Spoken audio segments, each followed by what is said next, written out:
Welcome to the What's Happening Birmingham video podcast.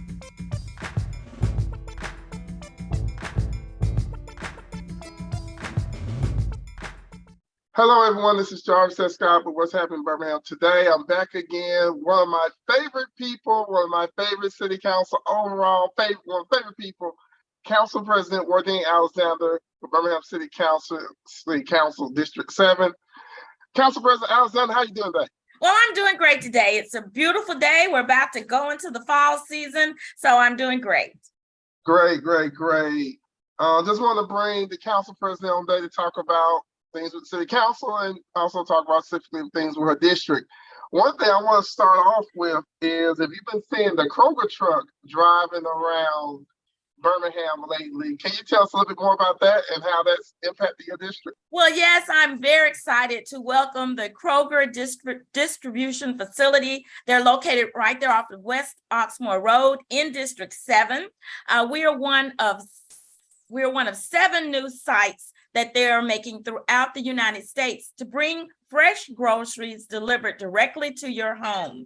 So the way that it will work, you will be able to call in or log in, and then you'll be able to get your groceries sent to you. So it's kind of similar to like if they was going to like I'm not going to mention the names in the grocery store, but if you're going online to order, it's just that. That's easy. right. That's right. Okay, cool. So I like you want to say, since it's in your district, how many jobs? What's the job impact? The good thing, not only does this help to eliminate the food insecurity that we have in D7, because we don't have a lot of grocery stores in our district. So the first thing I'd like to talk about is the fact that this does help to eliminate some of the food insecurity. It gives those residents, especially those residents that have transportation issues, it gives them an opportunity to call in or log in to order your groceries. Also, as a workforce development tool and an economic development impact, this was bringing about 150 jobs to our area. They started out with about 50 new employees, and I got to meet most of them at the ribbon cutting last week, and this will bring more jobs into the district. What was some of the things you was most impressed about when you visited the facility?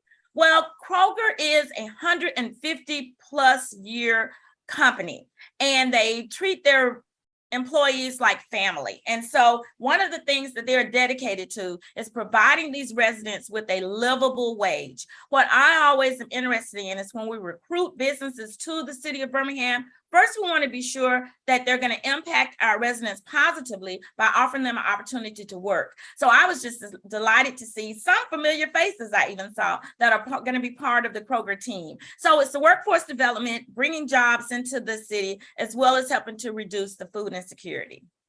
I know for years people have been waiting to see Kroger get their footprint in Alabama, and specifically in Birmingham. So it's glad that we got at least something. May not have a storefront, but at least it's a service. Yes. Like well, it's important to me. It's not the brick and mortar store, but it gives you the same amenities as if you were walking into the grocery store and picking those items up and placing them in a basket. There is a refrigerated food truck that will bring those items to your home. And I've been told that during their initial setup, it only costs $6.95 just to order. They have some great coupons and different opportunities to get us to use the service. Oh, okay, that's real neat. Now, one of the things like you said, continuing improving in your district is road updates. Yes. Well, I do want to begin with, they are in the process of completing a project in the Tarpley City neighborhood in D7, and that's along the Winona Oxmoor Road, and they're making some significant improvements over in that area. That's already begun. The road's been blocked off for a week or two now, and so residents should see the completion of that project. The one that I'm really anticipating, though, is of course Jefferson Avenue. Just talked with Mayor Woodfin last week. The project is still on target to begin. We have approved the budget for that through council action. We've also approved the vendor or the contractor that will be doing that paving. So signs should be going up shortly as they begin to start that road improvement. We are in the middle of a 5-year plan for road reconstruction, road repair in the city of Birmingham. You can go to www.birminghamal.gov/transportation to look at those lists They're listed by neighborhood, and you can see what road repair, what road work is being done in your area. Now, is that some of the ones that you all using to repay the roads? Is some of that from the American Rescue Act? Unfortunately, that is not one of the items that you can use that money for. So with the budget for FY23, we did allocate $17 million that we'll be using towards road repair. And we're using that not only with the regular general fund, but some of the surplus funds that we had from the last budget. So 17 million should help us to go quite a long way to repair and get most of those roads repaired during this cycle. Okay, so like always, you're always doing some like health and wellness clinics. Do you have any plan this month? Well, our mobile clinic is not coming to us this month. We look for that in October. I'll be able to give the dates, but we don't have any of those coming up in September. But we are planning on one of my other of the 3 C's is community cleanliness. So I just want to ask residents to please work with your neighborhood when they have a cleanup in their district. We also are going to start partnering with blight busters within various neighborhoods, and we will be supporting that through some of our ARPA dollars. Okay. So another thing I wanted to talk to you about was the neighborhood association elections coming up, and you all possibly doing some changes with that coming up. Well, not necessarily some changes. There was some discussion last week through council action. We did approve the money that will be used to have the elections. The elections will be held October 18th. And so by council action last week, we set that process into motion so that we can get the ballot boxes and have the staff and the facilities that will be conducting the elections. There was some conversation among certain councilors regarding one of the things we just really want to ensure as council members.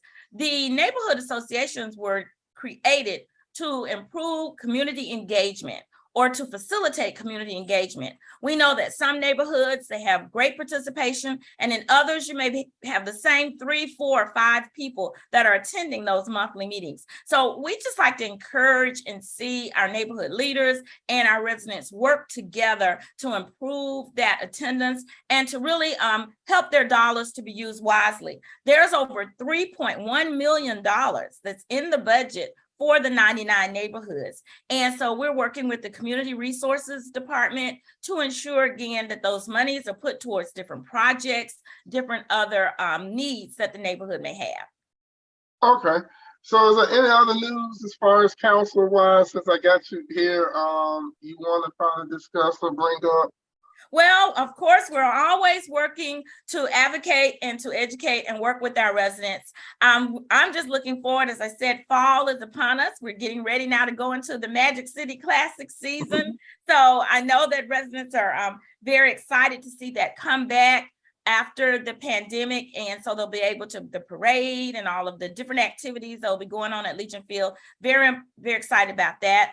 Also, we're participating in the Safe Summer series within various districts. I was excited to have a large crowd out with the one sponsored at the Botanical Gardens. I know Councilor Smitherman has had one over at Memorial Park, and the next one is actually coming up at Legion Field, and it'll be sponsored by Councilor LaTanya Tate. So we're just looking forward, and Safe Summer series is an opportunity to get families out for some safe, enjoyable music. All right. Well, it's always a pleasure to have you on, Council President Alexander. If they want to reach your office, what's the phone number? Yes, that number is 205-254-2498. And I also just want to remind everyone, if you have to report a concern, you have 4 different outlets to report a concern. That is by attending your neighborhood meeting, monthly meeting, dialing 311, using the new app, See, Click, Fix, or by calling the District 7 hotline. It's monitored 24 hours, and that's by dialing 205-304-1797. All right. Well, thank you again for coming on. They're always a pleasure. Thank you all for checking out this video. Please check out what's happening Birmingham.com for more interviews. Don't forget to subscribe to the YouTube channel and check out the audio version of this interview on Apple Podcasts. Thank you all again, and have a great day. And everybody, let's get ready for the classic next month. Bye-bye. Bye-bye.